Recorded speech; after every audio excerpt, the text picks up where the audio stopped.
The book of Genesis chapter 4, verse 7. Sin lies at the door, and its desire is for you, but you should rule over it. പാപം വാതിൽക്കൽ കിടക്കുന്നു, അതിൻ്റെ ആഗ്രഹം നിങ്കിലേക്കാകുന്നു, നീയോ അതിനെ കീഴടക്കണം. Sin is always near, waiting, lurking like a predator. It does not force itself upon us, but it whispers, entices, and deceives. പാപം നമ്മുടെ ഹൃദയത്തിൻ്റെ വാതിൽക്കൽ കിടക്കുന്നു. പാപം ഒരിക്കലും നമ്മെ നിർബന്ധിക്കുന്നില്ല, എന്നാൽ അത് നമ്മെ വശീകരിക്കുന്നു. God's warning to Cain is a warning to us all. Sin desires to master us, but we must master it. ദൈവം കായന് നൽകുന്ന ഒരു ആഹ്വാനമാണ്. അത് നമുക്കെല്ലാവർക്കും നൽകുന്നു. പാപം നമ്മെ കീഴ്പ്പെടുത്തുവാൻ ആഗ്രഹിക്കുന്നു. നാമോ അതിനെ കീഴടക്കണം എന്നാണ് ദൈവം കൽപ്പിക്കുന്നത്. Lent is a time to confront the sins that waits at the door of our hearts, the pride that poisons, the anger that consumes, the temptations that weaken us. നാം നേരിടുന്ന പാപങ്ങളെ, ഹൃദയത്തിൻ്റെ വാതിൽക്കൽ കാത്തിരിക്കുന്ന പാപങ്ങളെ നേരിടുവാനുള്ള സമയമാണ് നോമ്പുകാലം. നമ്മുടെ അഹന്തയും വിദ്വേഷവും നമ്മുടെ കോപവും അതൊക്കെ ഹൃദയത്തിൻ്റെ വാതിൽക്കൽ നമ്മെ വശീകരിക്കുവാൻ കാത്തു നിൽക്കുകയാണ്. If we are not vigilant, sin will enter and take control.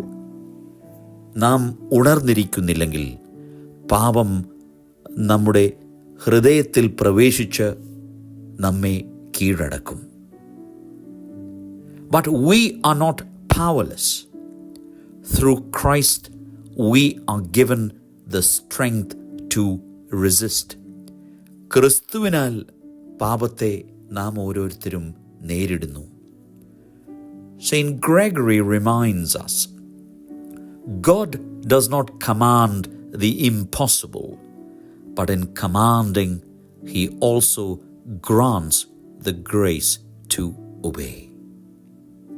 ദൈവകൽപ്പനകൾ അസാധ്യമല്ല, കാരണം തരുന്ന കൽപ്പനയോടെ അനുസരിക്കുവാനുള്ള കൃപയും ദൈവം നൽകുന്നു. How do we rule over sin?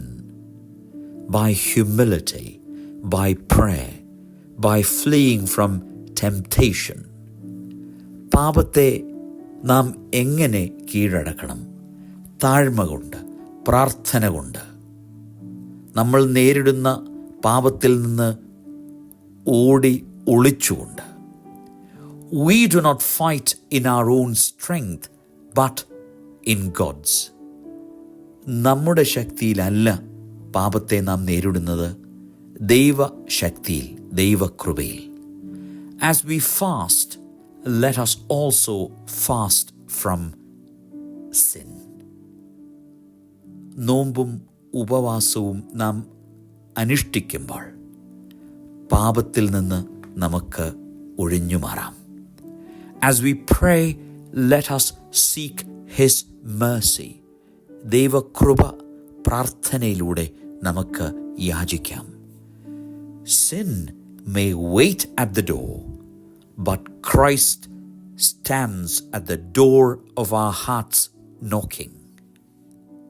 ഒരുപക്ഷേ പാപം നമ്മുടെ ഹൃദയത്തിൻ്റെ വാതിൽക്കൽ കിടക്കുന്നു, എന്നാൽ ക്രിസ്തുവോ നമ്മുടെ ഹൃദയത്തിൻ്റെ വാതിൽക്കൽ നിന്നുകൊണ്ട് നിരന്തരമായി മുട്ടുന്നു.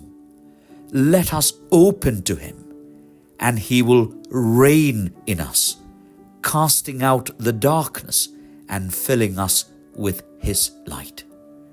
ക്രിസ്തുവിനായി നമ്മുടെ ഹൃദയത്തെ തുറന്നു കൊടുക്കാം. ക്രിസ്തു നമ്മുടെ ഹൃദയത്തിൽ വാഴട്ടെ.